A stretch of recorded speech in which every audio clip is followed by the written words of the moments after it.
Yo, what is up, YouTube? It's your boy Danger here, and I have a really cool video for you today. In fact, this is my first video that I've ever made on this channel, and I figured what better way to start this whole thing than to talk about something that is really my personal favorite game mode to play in Warzone, and that is solo duos. And today I'm gonna actually teach you how to play your very best in Warzone 1v2. Now, you don't have to be playing solo duos to get something out of this video, because I can guarantee you, no matter who you are, no matter how long you've played this game, you at one point or another have found yourself in a situation where you're 1v2, maybe 1v3, or even 1v4. And I know for the majority of people out there, when you are 1v2 or more, it's not gonna be good. Most people that I watch, when they go down 1v2 or more, they just start running around like they're a chicken with their head cut off, or they have way too much confidence and they're just slide canceling, jumping everywhere, doing a whole lot of nothing. And either way, the result is usually the same and they end up getting gunned. So today we're gonna break down some gameplay of myself, and I'm gonna actually go very in depth and in detail, and not just watch gameplay and talk about it, but really show you and give you practical steps that you can follow and apply to your own game. And in fact, that's really the direction of this YouTube channel that I plan on taking it. You know, no offense to anybody out there, but as fun as it is to watch, 30 and 40 kill games and see titles out there about how the riot shield has 0 recoil and the kilo is back. As fun as those videos are, that's not really something that I'm super interested in or into, but my passion is really, I want to help make other people better Warzone players, and I actually want to bring an insane amount of value to you through educational content, and hopefully, just have a good time hanging with you guys here on this channel. So if that sounds like something that you might be into, definitely consider subscribing to the channel. That would mean the world to me to have you subscribe. And then today, for my first video ever, folks, I'm gonna set a like goal of just 10 likes. I mean, to be real, I'd be stoked with 10 views, but if there are 10 views out there, 10 viewers, if you could all like it, that would be awesome. 10 likes is the goal today. Hopefully we bump that goal up later on in the future. But anyways, I'm sure I've rambled enough in this intro already. Let's just get into the meat of the video and start talking about how you can start dominating your 1v2 situations. All right, so the first tip that I have for you in fighting 1v2s is that instead of fighting both of your opponents at the same exact time, which, unless you're unbelievably cracked and one of the best players in the world, you'll probably end up dying majority of the time. So instead of doing that, what you want to do is you want to fight 2 separate 1v1s. And I'll show you what I mean in this first clip here. So on UAV, I see that I have 2 people basically directly to my north, and I don't think that they know that I'm in the hangar right now. So I'm going to try to use that to my advantage. Got the comms from teammate. And right here, I wanted to see if they were actually peeking me and looking over in my direction to indicate that they knew where I was. They weren't. They decided to go into the back of the firing range. So again, that's more just knowledge that I have. They don't know that I'm there.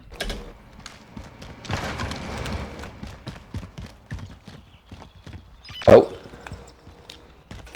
He's blue. Got him. Teammates are fighting another team over there. So, all right. So I'm going to use my heartbeat to try to get some intel. So I've got one beat 46 meters away.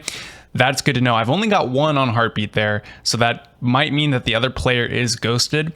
And so let me tell you what I mean when I say you want to fight 2 separate 1v1s, is that instead of basically aiming at both of your targets and trying to kill one and then bang right again the next one, instead I want to get in 2 separate fights here, try to kill the first guy, and then ultimately make that last one a 1v1 situation.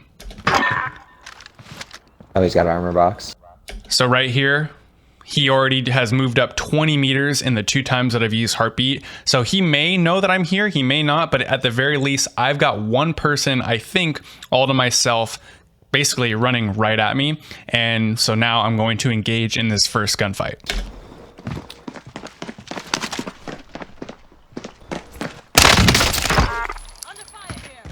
So he was basically running right at me. So he did know, at least to some extent, that I was there. I was not aware of that at the beginning, which is totally fine. So what I did was I downed him, and because I don't know where his other teammate is, I'm not going to waste my time or my bullets getting the thirst right here. I want to down the first guy and instantly direct my attention to, I've got to find the next opponent. So basically I've already handled the first 1v1. Now just got to handle the second one. I got footsteps, still not sure where he's at. Just want to stay moving right now. So right here, I've basically done an entire scope, try to clear this whole place out. I cannot find this guy. And what I see is right up here in the, I see the downed enemy up here. My guess is he's live pinging me now at this point. And so you may or may not, this may or may not be your preference, but what I decided to do was, instead of letting my enemy have a free live mark on me, I want to go and get the thirst on the already down player, and hopefully use the down player as bait to try and kill the last guy.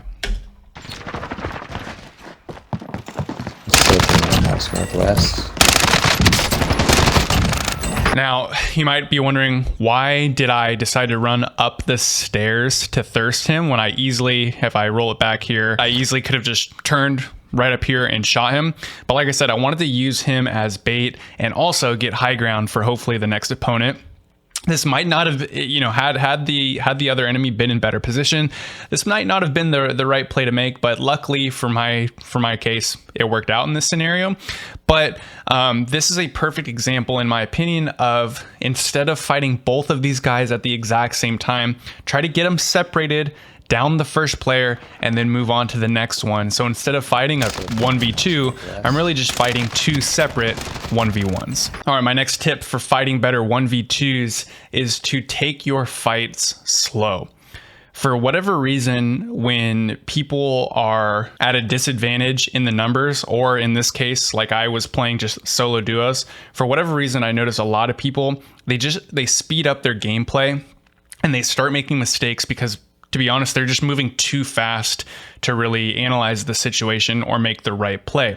And so this is really, really important when you're fighting 1v2s, is to just take the fight slow and not necessarily be in a rush to make things happen. So I'm going to play this clip out and kind of show you what I mean here. So I popped a UAV. I've got two dots coming up to me. And right here, as you can see on the UAV, they are holding hands. They are basically standing right next to each other. And so to go off of what the last example was, instead of fighting both of them at the same time, I'm going to really try to pick my position here and try to get an early knock on one of them, and then, have the other 1v1 situation. So right here, I don't take that first shot because I'm not going to be able to down him before he gets behind this truck here. And if they know where I'm at, then I'm going to totally just give away my position. Or if they don't know where I'm at, I'm going to give away my position, and I don't want to do that quite yet. So I wait for a better opportunity right here. Crack the first one. Now, this is actually really fortunate for me. I thought by hopping down, I'd be able to get the full knock on the guy that I had already cracked, but he kept running. So his back is completely turned to me right now, and I caught the other enemy in just some really bad timing where he was throwing his nade as opposed to having his gun out. And so for me, Cold War MP5, able to get the down here very, very easily. And the reason I go ahead and finish him in this case is because his opponent is the other opponent is very, very weak, and he's running around police. So I have more than enough time to get the thirst here and then reload. So he doesn't push me. He's wrapping around, likely going on the ladder. And now I'm in a great situation where instead of fighting 1v2, I've already killed 1v1, and now I'm moving on to the next 1v1. And so I can really take it slow here and not feel the need to just rush this guy, right? I can really just clear out every possibility where he might be.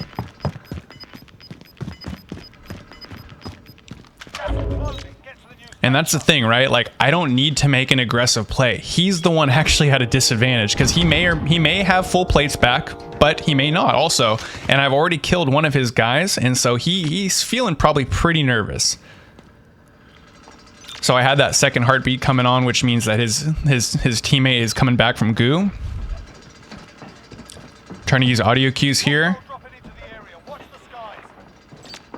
So I heard the parachute deploy, so his teammate is officially back. I don't know where he is yet, and based off of the audio cues and the heartbeat, my instinct is to tell me that the guy who is on the roof is now hopping down to try to get to that jump spot to break through the glass of the window here. Which is exactly what he does. Get the easy full on him. And now, again, because I took it slow, I've got basically all the advantage in the world here. And now I'm fighting somebody who has just returned from the gulag. All right, so my last tip for how to fight better 1v2s is to let your opponents overcommit and let them make the mistakes. A lot of times when you're fighting an aggressive team, they will do things, they will push and basically overextend themselves, oftentimes, if you know how to play it, in such a way where it really puts them at a disadvantage. And you can kind of tell an aggressive team really early on, right? And this isn't the sweatiest team that I've ever fought, obviously, but this is a team that thinks they're pretty good and they want to be aggressive. And so I'm going to let this clip play out a little bit and then show you exactly how you can actually use your opponent's aggression against them. So we know they're in gas over there. No. And my teammate goes down right here. So this is a perfect example. Maybe you don't always play solo duos, but if you're playing a duos match and your teammate goes down, now, whether you like it or not, you are in a 1v2 situation. Way. So there, the enemy is held up in gas station right now. They've already got one knock on my teammate. So they're probably feeling pretty good about themselves. And so what I want to do is, again, I want to use their aggression. I want to use their confidence, their overconfidence against them, and kind of using some of the earlier strategies that we talked about, and, you know, fighting two separate 1v1s, taking the fight slow. I'm going to use all of these things, all of these elements right now to try to win this gunfight.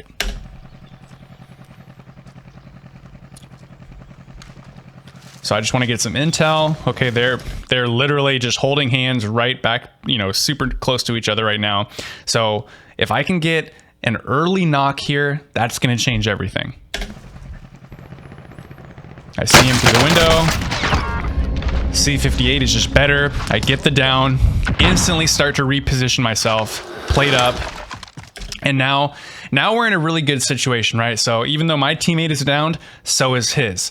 Now, or so is the other one of the other teammates. Now, they might have a self-res. I don't know about that. But instead of me like aggressively pushing in and trying to just, I guess, rush this building where I don't really know where the other enemy is going to be, I'm going to use my intuition in this situation and kind of hope that by knocking one of the enemies, the last remaining opponent is going to kind of speed up their gameplay, and I'm going to use all of that against him.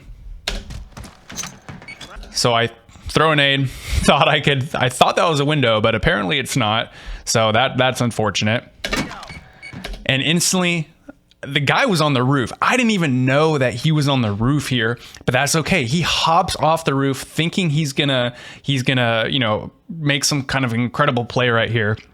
And what I do, this move right here is something that you see a lot of pros do and utilize, and this will get you out of so many situations, regardless of what gun you're using. It does not matter. Because this guy is clearly trying to make an aggressive play on me, I'm going to try to duck to cover, and what that's going to do is that's going to force my opponent to tack sprint after me. And when you tack sprint, your gun is up at your side instead of, in a position to ADS. And so as soon as I sense that he's tack sprinting, I'm going to come back around the corner and try to gun him down while he's unable to shoot back at me.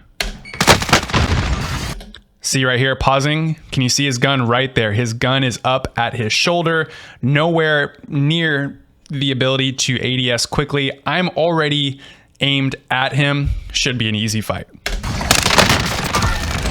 No puede ser. Just like that.